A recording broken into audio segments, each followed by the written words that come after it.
Good morning, everyone. How are you? All good? That's great. Okay so आज की class में हम बात करने जा रहे हैं म्यूचुअल इंडक्शन के बारे में। तो पहले हम समझ लेते हैं कि म्यूचुअल इंडक्शन एक्चुअल में होता क्या है।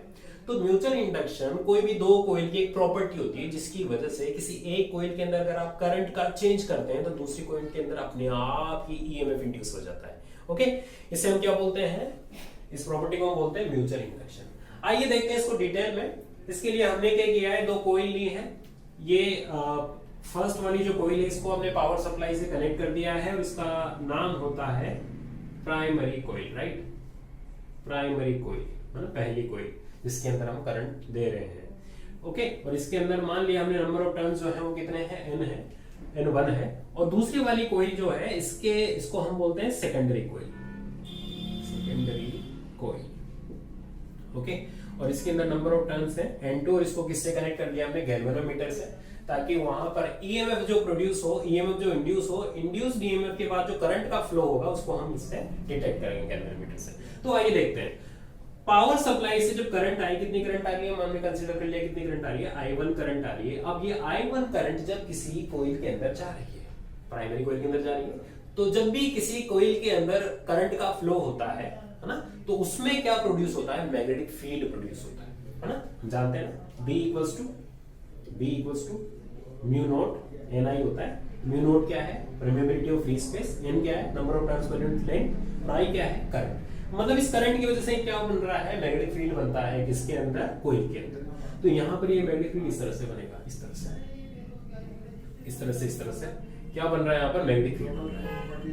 और मैग्नेटिक फील्ड बाहर नहीं बनता है, ये अंदर ही बनता है एक्चुअली। ओके, सो देखो यहां पर मैग्नेटिक फील्ड जो बना है किसमें बना है, प्राइमरी कोइल की वजह से बना है, तो इसका नाम दे दिया हमने B1, राइट?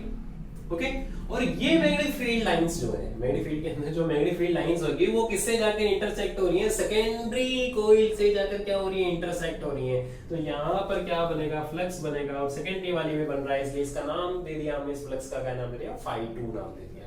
ओके, अब Phi2 जो है एक टर्न का फ्लक्स है, तो अगर N2 टर्न से तो टोटल फ्लक्स कितना बन जाएगा आपका, N2 Phi2 बन जाएगा।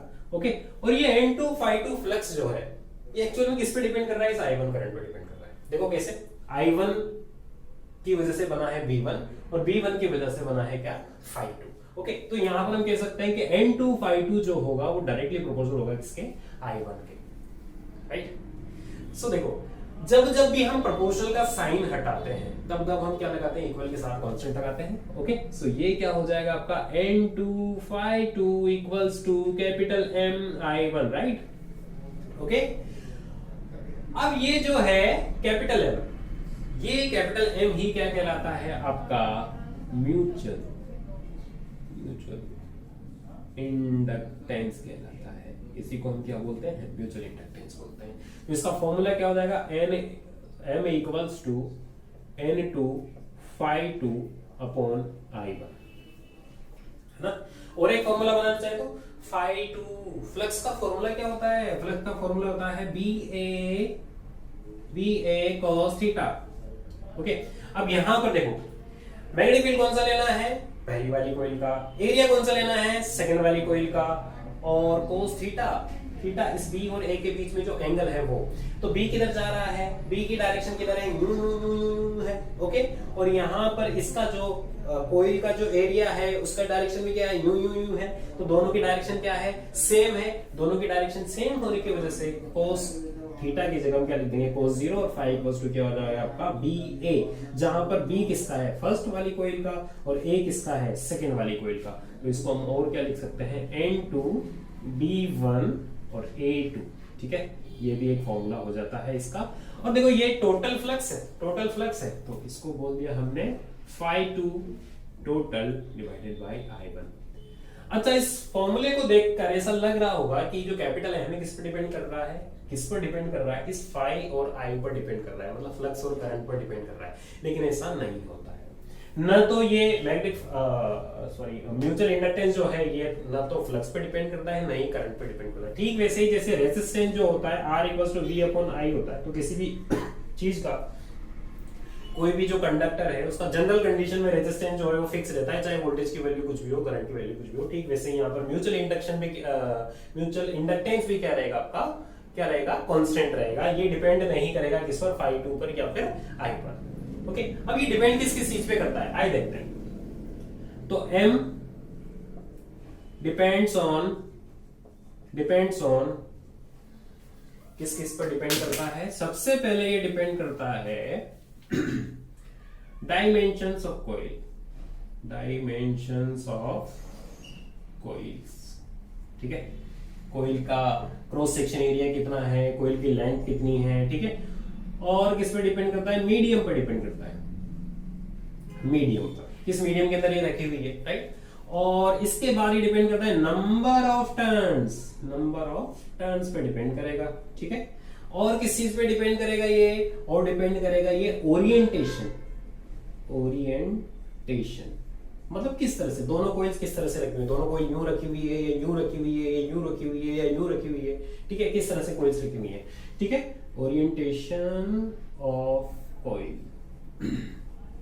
ठीक है, और इसके अलावा ये डिपेंड करता है किस पर, नंबर ऑफ टर्न्स पर भी डिपेंड करता है। ठीक है, दोनों कॉइल्स के अंदर नंबर ऑफ टर्न्स जो है वो कितने हैं उसके ऊपर भी ये डिपेंड करेगा। तो इनके बारे में हम डिटेल से बात करेंगे किसी नेक्स्ट लेक्चर में। अभी हम फिलहाल ये देखते हैं कि जो ईएमएफ बनेगा वो कितना बनेगा। अभी क्या ईएमएफ बन सकता है? नहीं, अभी नहीं बन सकता, क्योंकि यहाँ तो हमने क्या लगाई है, यहाँ पे हमने बैटरी लगाई है, और बैटरी से तो क्या मिल रहा है, कांस्टेंट करंट मिल रही है। कांस्टेंट करंट मिल रहा है तो मैग्नेटिक फील्ड भी कांस्टेंट, और मैग्नेटिक फील्ड कांस्टेंट तो ये phi 2 भी क्या है, कांस्टेंट है। और फेराडे जी क्या कहते हैं, फेराडे जी कहते हैं कि भैया आपको ईएमएफ प्रोड्यूस करने के लिए, ईएमएफ को इंड्यूस करने के लिए इस phi को क्या करना पड़ेगा, चेंज करना पड़ेगा। तो हम क्या करते हैं, यहाँ पर एक स्विच लगा देते हैं। हमने क्या कर दिया, यहाँ पर एक स्विच लगा दिया है। ठीक है, स्विच को जब ऑन करेंगे तो करंट का फ्लो होने लग जाएगा, करंट इंक्रीज होने लग जाएगी। ओके, और स्विच को जब ऑफ करेंगे तो करंट क्या होने लग जाएगी, यहाँ पर इस कॉइल की वजह से डिक्रीज होने लग जाएगी। ओके, सो यहाँ पर हम करंट को क्या करेंगे, चेंज करेंगे। सॉरी, तो देखो यहाँ पर ये हमारी एक इक्वेशन आएगी। Okay, N2 phi 2 is equals to MI1, right. अब इसको डिफरेंशिएट करते हैं हम टाइम के रिस्पेक्ट में, क्योंकि करंट को चेंज करेंगे ना टाइम के रिस्पेक्ट में, तो डिफरेंशिएट कर लेते हैं। तो d by dt of N2 phi 2 is equals to d by dt of MI1। Okay, N2 constant बाहर आ गया, d phi 2 by dt equals to M constant बाहर आ गया, d by dt of I1। Okay, अच्छा देखो Faraday का second law अगर हम देखें तो वहां पर फेराडे का सेकंड लॉ हमें बताता है कि E इक्वल्स टू होता है minus N D phi by D T. ये होता है सेकंड लॉ के अकॉर्डिंग। तो यहाँ पर ठीक ऐसा ही बन रहा है, लेकिन यहाँ पे माइनस का साइन नहीं है, तो दोनों तरफ क्या करते हैं, माइनस से हम इनको मल्टीप्लाई कर देते हैं। तो इधर भी एक माइनस लगा दिया, इधर भी माइनस लगा दिया, तो ये क्या बन जाएगा, सेकेंडरी के अंदर जो ईएमएफ बन रहा है वो क्या हो जाएगा, ये पूरा, इसकी जगह हमने E लिख दिया, E इक्वल्स टू क्या हो जाएगा, minus M di by dt, and this will be the formula of induced EMF in secondary coil. Thank you very much.